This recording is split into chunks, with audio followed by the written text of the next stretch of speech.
सोचिए, एक ऐसा मर्डर सीन जिसे देखकर तजुर्बेकार डिटेक्टिव्स के भी रोंगटे खड़े हो जाएं। हर तरफ खून है और घर में जबरदस्ती घुसने का कोई सुराग नहीं है। सब कुछ पूरी तरह उजड़ा हुआ है। हाँ, और ऐसे में किसी का भी दिमाग काम करना बंद कर दे। बिल्कुल। लेकिन तभी उसी घर के एक दूसरे कमरे से कुछ आवाज आती है। पुलिस अंदर जाती है और देखती है कि एक 3 महीने का बच्चा अपने क्रिब में बिल्कुल शांति से सो रहा है। उस पे एक खरोच तक नहीं है। ये बहुत ही अजीब और डरावना कंट्रास्ट है। एक तरफ इतनी हिंसा और दूसरी तरफ वो मासूम बच्चा। है ना। तो आज की हमारी इस गहराई से पड़ताल का जो विषय है वो 1980 में विस्कॉन्सिन के एक छोटे से शहर कोलंबस में हुई 18 साल की मर्लिन मैकिन्टायर की हत्या का है। हमारा मकसद सिर्फ ये जानना नहीं है कि हत्या किसने की, बल्कि हम इस पूरे मामले को कोल्ड केस डिटेक्टिव्स की नज़र से देखेंगे। हम समझेंगे कि कैसे उन्होंने लगभग 3 दशकों की धूल और धुंधली यादों के बीच से सच को बाहर निकाला। बिल्कुल। और कैसे फोरेंसिक साइंस ने इसमें एक बहुत ही अहम भूमिका निभाई। कोलंबस शहर के उस माहौल को समझना बहुत जरूरी है। 1980 का कोलंबस एक ऐसा छोटा समुदाय था जहां लोग अपने घरों के दरवाजे लॉक करना जरूरी नहीं समझते थे। मार्च का महीना था और कड़ाके की ठंड पड़ रही थी। हाँ, मैंने पढ़ा कि तापमान 0 से कई डिग्री नीचे था। पूरा शहर बर्फ की एक मोटी चादर से ढका हुआ था। सही बात है। और इसी जमा देने वाली सुबह में लेन मैकिन्टायर अपनी नाइट शिफ्ट खत्म करके सुबह करीब 7:15 बजे घर लौटता है। वो बस उस कंपा देने वाली ठंड से बचकर अपने घर की गर्मी और अपनी पत्नी के पास जाना चाहता था। लेकिन घर पहुंचते ही उसे जो दिखा वो किसी बुरे सपने से कम नहीं था। लेन जैसे ही पोर्च पर आता है वो नोटिस करता है कि उनका कुत्ता बाहर बंधा हुआ है और बुरी तरह डरा हुआ है, जो कि उनके लिए एक बहुत ही असामान्य बात थी। हाँ बिल्कुल। फिर वो दरवाजा खोलता है और वहीं जम जाता है। उसकी 18 साल की पत्नी मर्लिन लिविंग रूम के फर्श पर मृत पड़ी थी। बाप रे। और जो बात सबसे ज्यादा झकझोरने वाली थी वो था हमले का तरीका। उनके सीने में एक किचन नाइफ, जिसे हम पारिंग नाइफ कहते हैं, वो घोंपा गया था। सिर पर भारी चोटें थीं और गला घोटने के निशान भी थे। इन्वेस्टिगेशन की भाषा में इस तरह की अत्यधिक हिंसा को ओवरकिल कहा जाता है। मतलब ये कोई आम चोरी या राह चलते होने वाला अपराध नहीं था। हाँ, क्योंकि घर का कोई कीमती सामान तो गायब था ही नहीं। बिल्कुल। जब भी क्राइम सीन पर इतनी ज्यादा हिंसा देखने को मिलती है, जहां हमलावर पीड़ित के मरने के बाद भी उस पर वार करता रहता है, तो ये एक बहुत ही गहरे और व्यक्तिगत गुस्से की निशानी होती है। इसका सीधा मतलब ये था कि मर्लिन का कातिल कोई अजनबी नहीं था। वो कोई ऐसा था जिसे वो जानती थी। हाँ, और उसने मर्लिन पर अपना कोई बहुत पुराना और गहरा गुस्सा निकाला था। और यही बात इस केस को इतना खौफनाक बनाती है। एक तरफ इतनी क्रूरता और दूसरी तरफ बेडरूम में वो 3 महीने का बच्चा बिल्कुल सुरक्षित। ये विरोधाभास किसी को भी सोचने पर मजबूर कर दे। सच में। लेकिन इस जांच के केंद्र में सिर्फ एक क्राइम सीन नहीं था, बल्कि मर्लिन की अपनी एक बहुत ही भावुक कहानी थी। वो सिर्फ एक केस फाइल का नाम नहीं थी। हाँ, मर्लिन की जिंदगी की शुरुआत काफी मुश्किलों भरी रही थी ना। बहुत ज्यादा। जब वो सिर्फ 5 साल की थी, तब एक कार एक्सीडेंट में उसकी माँ की मौत हो गई थी। उसके बाद का उसका पूरा बचपन अलग अलग फोस्टर होम्स के चक्कर काटते हुए गुजरा। एक अनाथ बच्ची के तौर पर उसे वो प्यार और स्थिरता कभी नहीं मिली जिसकी उसे तलाश थी। सही कहा। और इसी खालीपन को भरने के लिए जब वो टीनेज में लेन से मिली, तो उसे लगा कि आखिरकार उसे एक परिवार मिल गया है। सिर्फ 17 साल की उम्र में उसने लेन से शादी कर ली। वो अपने लिए और अपने बेटे क्रिस्टोफर के लिए वो सब कुछ बनाना चाहती थी जो उसके पास बचपन में कभी नहीं था। बिल्कुल। हमारे सोर्स मटेरियल में एक बहुत ही खास डिटेल है जो मर्लिन के व्यक्तित्व को बयां करती है। वो हर रोज लेन की नाइट शिफ्ट में ले जाने के लिए उसका लंच तैयार करती थी। लेन के लिए उस छोटे से बाइट का मतलब था कि मर्लिन उससे कितना प्यार करती है।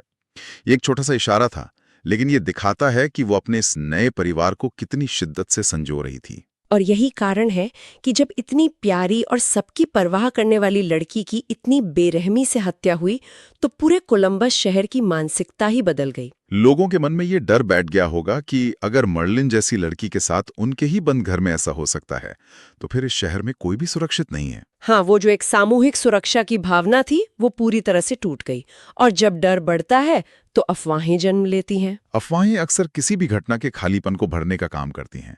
और यहाँ लोगों ने सबसे आसान निशान चुन लिया, लेन को। बिल्कुल लेन को। लोगों ने लेन के बर्ताव पर सवाल उठाने शुरू कर दिए।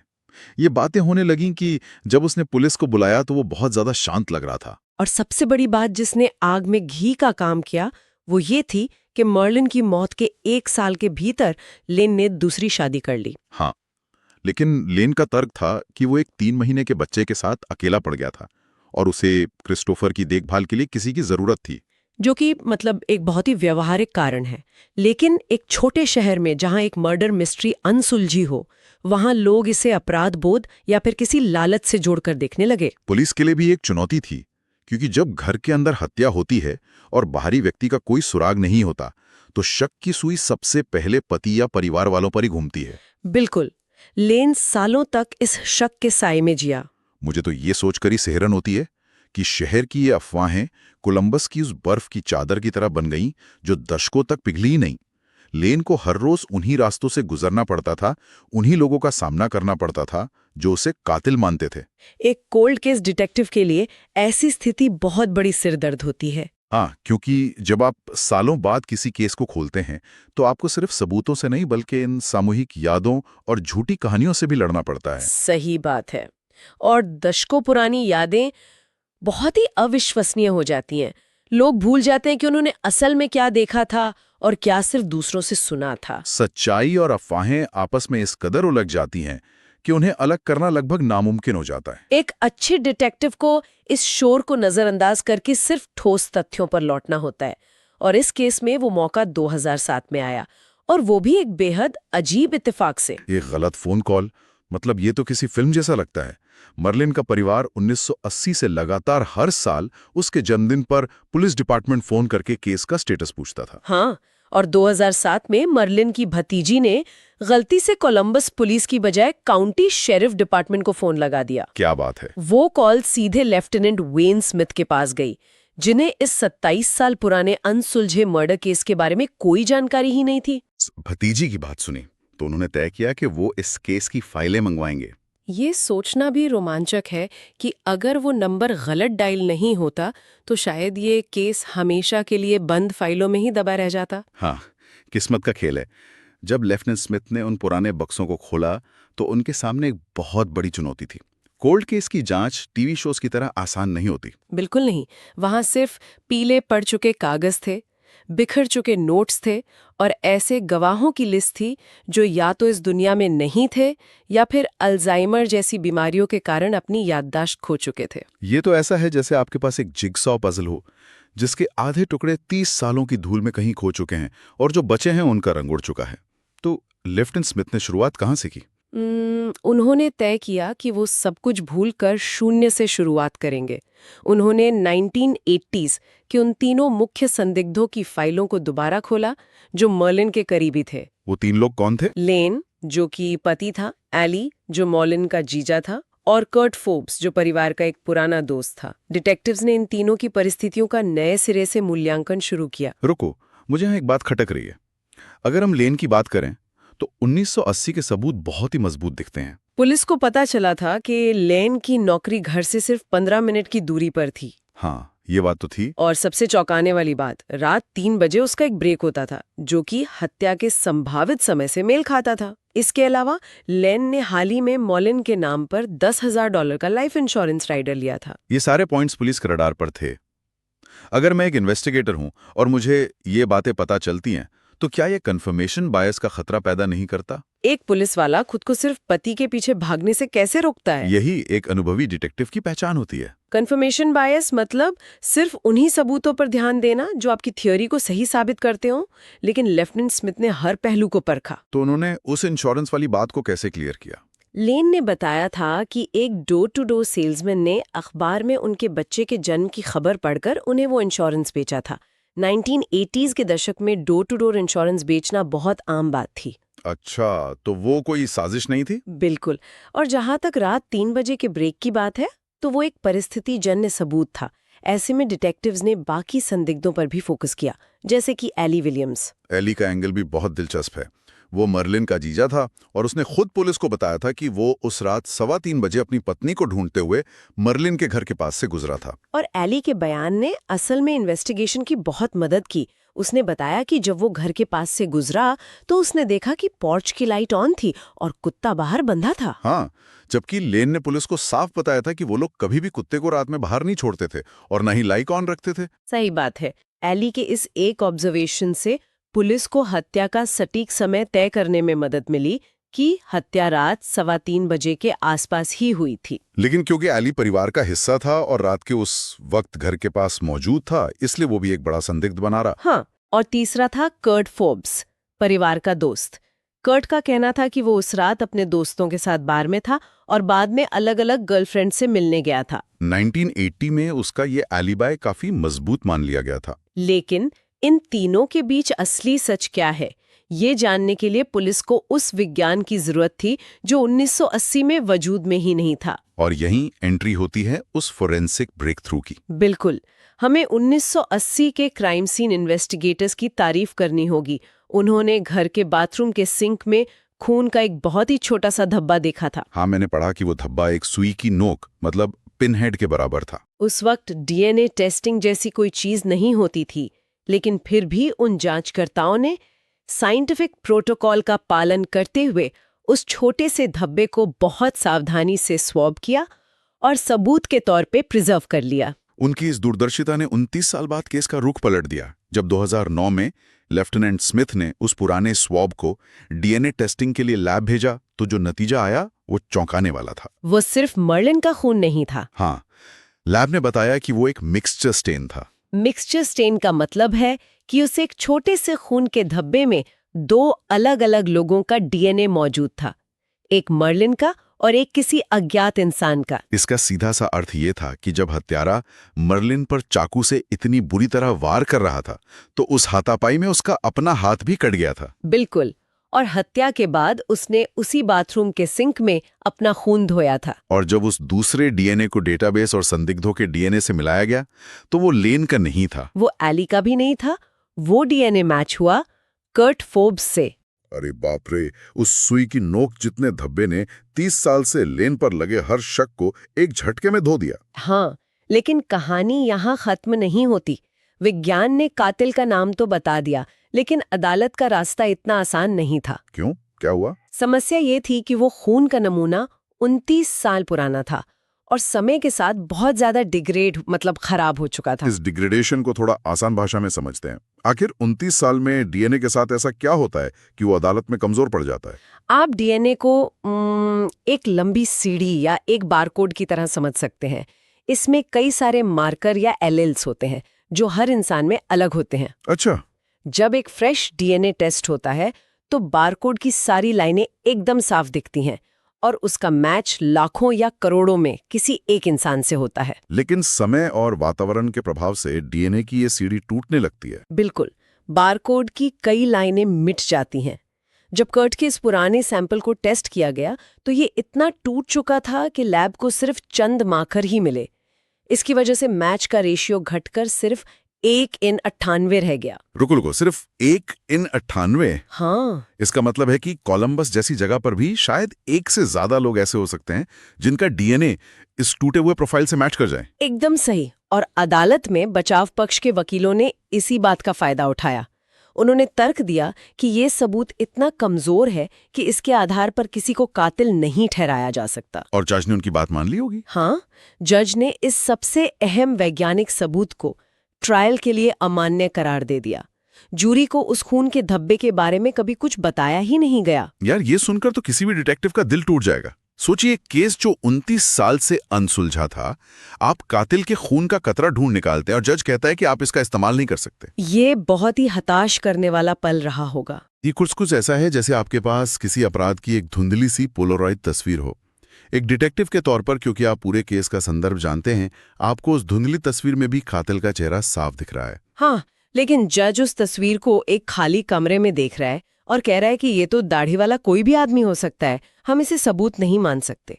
तो जब आपका सबसे बड़ा वैज्ञानिक सबूत कोर्ट में खारिज हो जाए, तब एक पुलिस वाला क्या करता है? तब पुलिस विज्ञान से हटकर इंसानियत की सबसे बड़ी कमजोरी मतलब इंसानी मनोविज्ञान की तरफ मुड़ती है। डिटेक्टिव्स जानते थे कि अगर कर्ट ने हत्या की है तो उस रात उसके साथ कुछ तो ऐसा हुआ होगा जिसे वो छुपा रहा है। तो उन्होंने कर्ट की 1980s की गर्लफ्रेंड मिस्टी थॉम्सन पर फोकस किया। मिस्टी अब कर्ट की पत्नी बन चुकी थी। बिल्कुल। जब लेफ्टिनेंट स्मिथ ने मिस्टी पर साइकोलॉजिकल दबाव डालना शुरू किया तो उसकी 30 साल पुरानी कहानी में दरारें पड़ने लगीं। 1980 में उसने कहा था कि कर्ट उस रात बिल्कुल सामान्य हालत में घर आया था, लेकिन अब 29 साल बाद लगातार पूछताछ के सामने वो टूट गई। मिस्टी ने कबूल किया कि उस रात जब कर्ट घर आया था तो उसके शर्ट पर खून लगा हुआ था। बाप रे। वो बहुत ज्यादा घबराया हुआ था और बिस्तर पर लेटकर बुरी तरह कांप रहा था। ये एक बहुत बड़ा खुलासा था। लेकिन मिस्टी अभी भी कर्ट की पत्नी थी और ट्रायल के दौरान जब वो विटनेस स्टैंड पर आई तो वो अपनी बात से पलट गई ना। हाँ, उसने अदालत में कह दिया कि उसे कुछ याद नहीं है और उसने कर्ट की शर्ट पर कोई खून नहीं देखा था। और यहीं पर अभियोजन पक्ष यानी प्रोसिक्यूशन ने अपना सबसे बड़ा और चतुर दांव खेला। जब कर्ट को गिरफ्तार किया गया था तो उसने जेल से अपनी पत्नी मिस्टी को फोन किया था। और हम सब जानते हैं कि जेल की हर कॉल रिकॉर्ड होती है। बिल्कुल। डिटेक्टिव्स ने उस रिकॉर्डिंग को अदालत में प्ले किया। उस ऑडियो में मिस्टी बहुत गुस्से में कर्ट से पूछती है कि तुम्हारी शर्ट पर वो खून कहां से आया था। और कर्ट जवाब देता है कि नॉट ऑन द फोन, मतलब फोन पर नहीं। बस ये 3 शब्द, फोन पर नहीं, ये किसी जैकपॉट से कम नहीं था। बिल्कुल। अगर कर्ट बेगुनाह होता तो वो तुरंत अपनी पत्नी से कहता कि तुम किस खून की बात कर रही हो, मैं तो वहां था ही नहीं। लेकिन उसने ऐसा नहीं कहा। उसका ये कहना कि हम इस बारे में फोन पर बात नहीं कर सकते अपने आप में एक खतरनाक कबूलनामा था। इसने जूरी के सामने कर्ट के असली चेहरे को बेनकाब कर दिया। और ये असली चेहरा सिर्फ एक कातिल का नहीं था, बल्कि एक ऐसे इंसान का था जिसने धोखे की हर हद पार कर दी थी। जैसे जैसे ट्रायल आगे बढ़ा, उस रात की मनोवैज्ञानिक परतें खुलने लगीं। लेन और कर्ट सिर्फ पहचान वाले नहीं थे, वो हाई स्कूल के जमाने से पक्के दोस्त थे। और इस धोखे की जड़ें बहुत गहरी थी। कर्ट अक्सर लेन और मर्लिन के घर आता जाता रहता था। लेकिन कर्ट की नीयत ठीक नहीं थी। हाँ, वो मर्लिन पर बुरी नजर रखता था और मर्लिन को उसका ये बर्ताव बिल्कुल पसंद नहीं था। वो कर्ट से नफरत करने लगी थी। इसके अलावा यहाँ एक और एंगल है। मर्लिन और कर्ट की गर्लफ्रेंड मिस्टी अच्छी दोस्त थी और मर्लिन जानती थी कि कर्ट मिस्टी पर नियंत्रण रखता है और उसके साथ मारपीट करता है।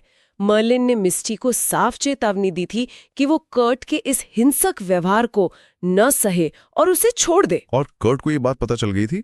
वो इस बात से मर्लिन से बुरी तरह चढ़ा हुआ था कि वो मिस्टी को उसके खिलाफ भड़का रही है। उस रात के घटनाक्रम को अगर हम एक साथ जोड़ें तो तस्वीर बहुत खौफनाक बनती है। उस रात कर्ट शराब के नशे में धुत था। वो पहले एक बार में लेन की बहन रोंडा के साथ फ्लर्ट करने की कोशिश करता है, जहां रोंडा उसे बेइज्जत करके भगा देती है। फिर वो अपनी एक और पूर्व प्रेमिका के घर जाता है और वहां से भी उसे धक्के मारकर निकाल दिया जाता है। गुस्से और नशे से भरा हुआ कर्ट उस रात एक टाइम बॉम्ब बन चुका था।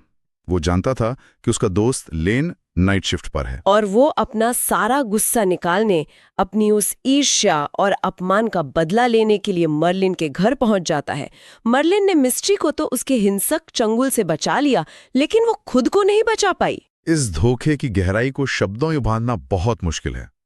सोचिए, जो दोस्त आपके साथ बैठकर मछलियां पकड़ रहा है, आपके साथ ताश खेल रहा है, आपके ही घर में आपके साथ बियर पी रहा है, वही दोस्त आपकी पत्नी को इतनी बेरहमी से मार डालता है। और सबसे खौफनाक बात, वो अगले 30 सालों तक खामोश रहता है, जबकि पूरा शहर आपको आपकी पत्नी का कातिल मानता है। क्या इतने करीबी रिश्तों में छिपी इस दरिंदगी को पहचान पाना किसी भी इंसान के लिए मुमकिन है? शायद नहीं। इंसान के अंदर की बुराई कभी कभी बहुत ही साधारण और पहचाने हुए चेहरों के पीछे छिपी होती है। कर्ट को अंततः आजीवन कारावास की सजा सुनाई गई। लेन मैकिन्टायर 30 साल बाद जाकर अदालत और समाज की नजरों में पूरी तरह से निर्दोष साबित हुआ। इतने सालों तक शहर की नफरत और ताने सहने के बावजूद लेन ने कभी वो शहर नहीं छोड़ा। उसने कहा था कि निर्दोष इंसान कभी नहीं भागते। उसने अपनी पूरी जिंदगी मर्लिन को अपनी गाइडिंग स्टार मानकर जी। वो अपने हर बड़े फैसले से पहले सोचता था कि क्या ये करने से मर्लिन को उस पर गर्व होगा। ये केस सिर्फ न्याय की जीत नहीं है, बल्कि लेन के उस धैर्य और प्रेम की भी जीत है जो कभी डगमगाया नहीं। तो इस डीप डाइव के अंत में हम क्या देखते हैं? कोलंबस की उस बर्फीली रात में शुरू हुई ये कहानी दशकों तक अफवाहों की चादर में दबी रही। हाँ, और बाथरूम के सिंक में सुई के नोक के बराबर खून का वो छोटा सा धब्बा, जिसने 29 साल बाद पूरी जांच की दिशा ही बदल दी। और सबसे अहम बात, इस केस ने यह साबित किया कि जब विज्ञान की सीमाएं खत्म हो जाती हैं, जब तकनीक पुराना होने के कारण काम नहीं आती, तब भी इंसान के किए हुए जुर्म उसके अपने बर्ताव के जरिए सामने आ ही जाते हैं। बिल्कुल सही कहा। और इसी बात के साथ मैं इस सेशन को खत्म करते हुए यहाँ एक विचार छोड़ना चाहूंगा। आज के इस बेहद एडवांस्ड दौर में हम लोग डीएनए और फोरेंसिक साइंस को किसी जादू की छड़ी की तरह देखते हैं। हाँ, हमें लगता है कि तकनीक हर जुर्म को चुटकियों में सुलझा लेगी। लेकिन इस केस में हमने देखा कि जब वो वैज्ञानिक सबूत इतना पुराना और कमजोर हो गया कि कानून ने उसे मानने से इनकार कर दिया, तब इंसाफ पूरी तरह से इंसानी फितरत पर आ टिका। एक इंसान की हिम्मत, जहां मिस्टी ने पुलिस के सामने सच उगल दिया, और दूसरे इंसान का अहंकार और गलती, जहां कर्ट ने जेल से वो फोन कॉल किया। क्या हम तकनीक की इस चकाचौंध में ये भूलते जा रहे हैं कि आखिर में सारे जुर्म, उनके पीछे की वजहें और उनके समाधान, सब कुछ हमारी इंसानी फितरत पर ही टिके होते हैं? विज्ञान हमें रास्ता जरूर दिखा सकता है, लेकिन सच तक पहुंचने के लिए हमें आज भी इंसान के ही दिमाग को पढ़ना पड़ता है। इस बारे में जरूर सोचिएगा।